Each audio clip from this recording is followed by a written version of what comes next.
Bukedde ngadde ku kitebe ky'akakiiko k'ebyokulonda nga beegwanyiza okuvuganya ku ntebe wa pulezidenti mu kulonda kw'omwaka ogujja bagenda mu maaso n'okuggyayo empapula mu baggyeyo bannakibiina ky'NRM nga bano bagenze okuggyayiza pulezidenti Museveni era ng'akiikiriddwa omumyuka wa ssente w'ekibiina ekyo Alhaji Moses Kigongo ng'aliwamu ne ssaabawandiisi w'ekibiina ekyo Richard Todong.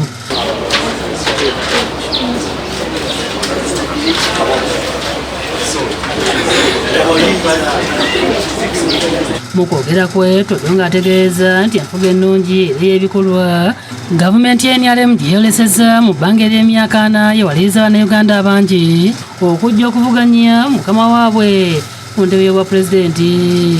It's a credit to NRM that the presidency has been made simple and easy, that everybody admire the way the president handles issues. So everybody would like to be a president. If NRM and the national chairman, His Excellency President Yoweri Museveni, was not handling that office well, many would not have aspired to be candidates. But the fact that they have come to pick forms, it's a vote of confidence in NRM, that NRM and President Yoweri Museveni in particular has made the office of the presidency very accommodative. Abaala abajjeeyo be bannakibiina ky'FDC nga bano bwaggyiddeyo Nathan Nandala Mafabi alondeddwa okukwatira ekibiina bendera okuvuganya ku ntebe bwa pulezidenti ng'empapula zikimiddwa muyambi we era omubaka wa Soroti West Jonathan Ebwal ng'aliwamu ne bannakibiina abalala.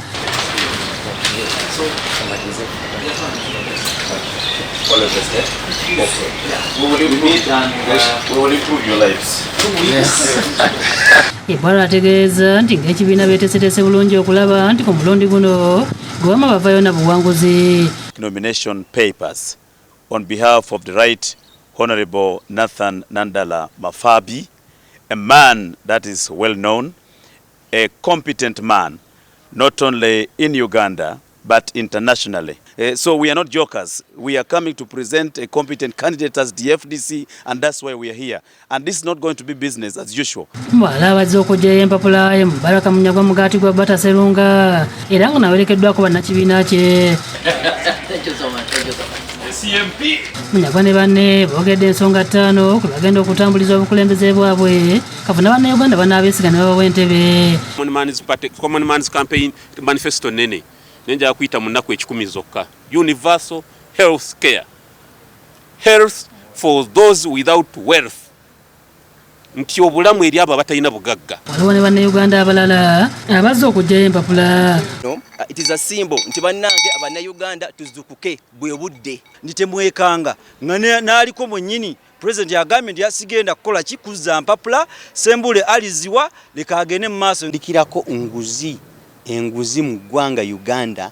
Julius Musinguzi omwogezi w'akakiiko k'ebyokulonda ategeeza nga olunaku lwetagenze bubi era nga lambuludde ku muwendo gw'abantu abakajja okuggyayo empapula bakunuukiriza mu 100. Akakiiko k'ebyokulonda kakawaayo empapula eri abantu abawerera ddala 114.